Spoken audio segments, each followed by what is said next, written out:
ভট্টাচার্যের বাড়ি। সার্বভৌম ভট্টাচার্য ছিলেন মহাপ্রভুর তৎকালীন সময় একজন বিদগ্ধ পণ্ডিত। সারা বাংলায় কেন সারা ভারতবর্ষে তার মতন পণ্ডিত ব্যক্তি আর কেউ ছিল না। কেউ কথা বলো না, কেউ অন্য মানুষ করে না, মন দিয়ে শোনো, যে যার মতন অল্প করে জল খাও। তা এবার সার্বভৌম ভট্টাচার্য তিনি এইখানে থাকতেন। তা মহাপ্রভু নবীন সন্ন্যাসী, তার বয়স 24 বৎসর। কথা বলো, তোমরাই বলো, আমি চুপ করে যাই। জল খেতে গেলে যে কথা বলতে আমার জানা ছিল না। সার্বভৌম ভট্টাচার্য বিদগ্ধ পণ্ডিত। শ্রীমান মহাপ্রভু 24 বছরের নবীন সন্ন্যাসী, 24 বছরের একজন যুবক, উঁচু 6 ফুট লম্বা, দীর্ঘতার বাহু, সুন্দর দেখতে, সুন্দর পুরুষ। সে যদি অবরুণাভ বসন, অর্থাৎ সকালবেলায় আকাশে সূর্য উঠলে পরে যেরকম তার যে জ্যোতি দেখেছেন না, কি সুন্দর একটা কালার হয় না, সেই রকম যেন কাঁসার বাসন যদি সুন্দর করে মাজা হয় যে ঝকঝকা কালার হয়ে যায় না, ওই রকম হচ্ছে সন্ন্যাসের বস্ত্রের কালার। ওই রকম কাপড় পরা, একদম কাঁচা হলুদের মতন গায়ের রং, তার নয়ন দুখানা একদম দীর্ঘায়ু নয়ন। তা ওই দেখে বলছেন এত সুন্দর একজন পুরুষ, তিনি হচ্ছে গিয়ে এই সন্ন্যাসী হয়ে এরকম হরিনাম করে, শুধু নেচে গিয়ে এবার তো পাগলের পোলা, যখন তখন হরিনাম করে আর যখন তখন কীর্তন করে, কান্নাকাটি করে, কৃষ্ণ বলে কেঁদে পড়ে, অজ্ঞান হয়ে যায়। তো পাগলের পোলা, পাগল এরকম করে। তা ওনাকে ডেকে একটু বোঝাতে হবে।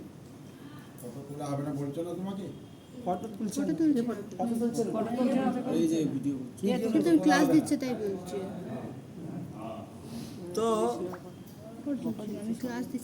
সার্বভৌম ভট্টাচার্য তাকে বোঝালেন মহাপ্রভুকে যে আপনি এরকম সন্ন্যাসী হয়ে, সন্ন্যাসী যে হবে সে বেদ পাঠ করবে, সন্ন্যাসী এরকম নিচে গিয়ে বেড়ায় নাকি পাগলের মতন? তা মহাপ্রভুকে অনেক উপদেশ করলেন, মহাপ্রভু তার কথা শুনলেন। আমরা আজকাল কি করি, আমাদেরকে কেউ উপদেশ করলে, কেউ কিছু বললে, আমরা তার প্রতি উত্তর এমনভাবে প্রদান করি যাতে সে, তাকে বোঝানো নয় বা তার ভুলটাকে ভাঙা নয়, মনে তাকে অপমান করছি। প্রত্যেকেই উভয়েই আমাদের প্রতি উত্তরটাকে, একজন আমাদেরকে বোঝালে বা কিছু বললে আমরা এমনভাবে তার প্রতি উত্তর করি মনে হয় তাকে অপমান করছি। শ্রীমান মহাপ্রভু তার আদর্শে দেখিয়েছেন, তিনি মানুষের মতবাদকে খণ্ডন করেছেন, তার মতবাদকে খণ্ডন করেছেন। খণ্ডন করে শ্রীমান মহাপ্রভু তাকে জানালেন যে শ্রী সচিনন্দন শ্রী, তাহলে আপনি বলেন। সুন্দর, তিনি তার মতবাদকে খণ্ডন করলেন এবং তাকে সরভুজ রূপ দর্শন করালেন। একদিন ভোরবেলাতে শ্রীমান মহাপ্রভু তিনি এই জগন্নাথের থেকে মহাপ্রসাদ নিয়ে সার্বভৌম ভট্টাচার্যের কাছে এসেছেন। এসে তাকে ডাকছেন, ডেকে বলছেন, সার্বভৌম তোমার জন্য প্রসাদ নিয়ে এসছি, ওঠ। তা প্রসাদ দিয়ে যখন তিনি দিলেন প্রসাদ, মহাপ্রভু যখন তাকে প্রসাদ অর্পণ করলেন, তাই সার্বভৌম ভট্টাচার্য ইতস্তত বোধ করছেন যে প্রসাদটা কি গ্রহণ করব এখন। তখন তিনি, মহাপ্রভু বললেন, তুমি প্রসাদ গ্রহণ করো। বললেন, আমি এখন প্রসাদ গ্রহণ করতে পারবো না। কেন? কারণ আমার এখন সন্ধ্যা বন্দনাদি কিছু হয় নাই।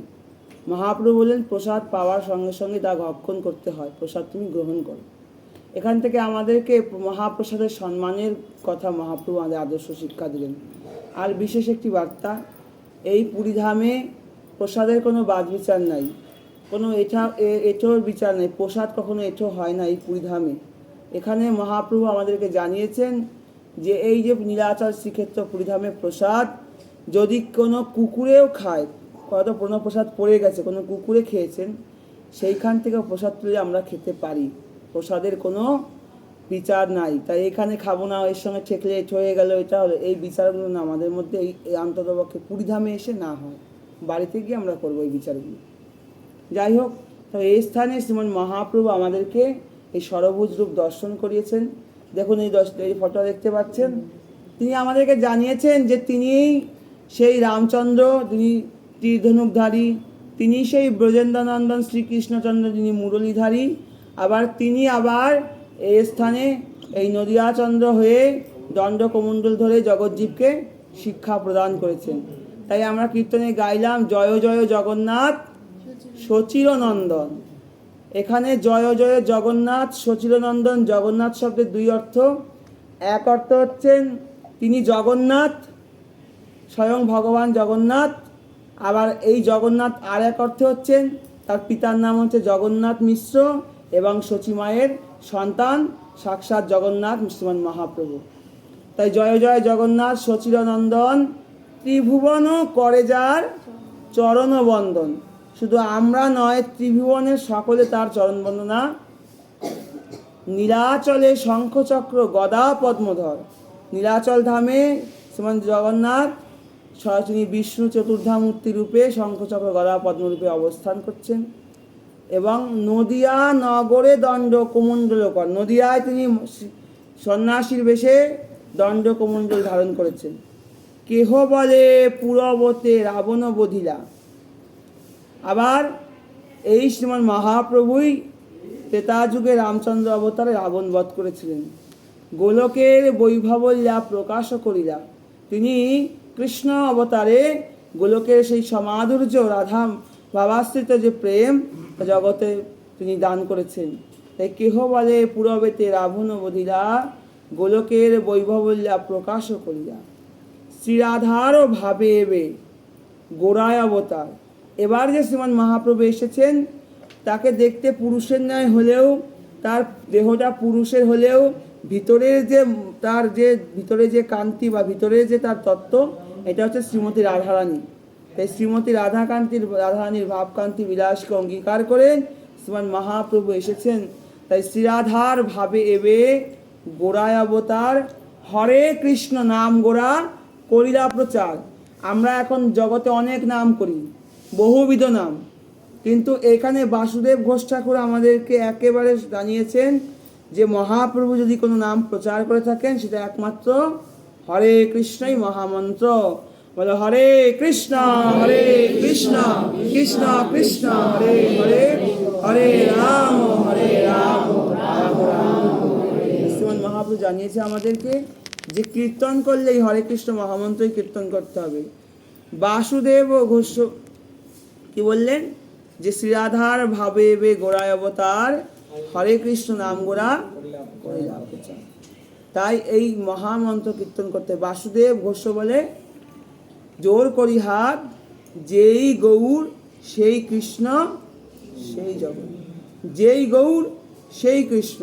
এখানে মহাপ্রভুকে প্রথমে রেখেছেন, কারণ আমাদেরকে গৌড়ীয় সম্প্রদায়ের আমাদের তত্ত্ব বা দর্শন হচ্ছে যে গৌরী কৃষ্ণ গৌরী জগন্নাথ।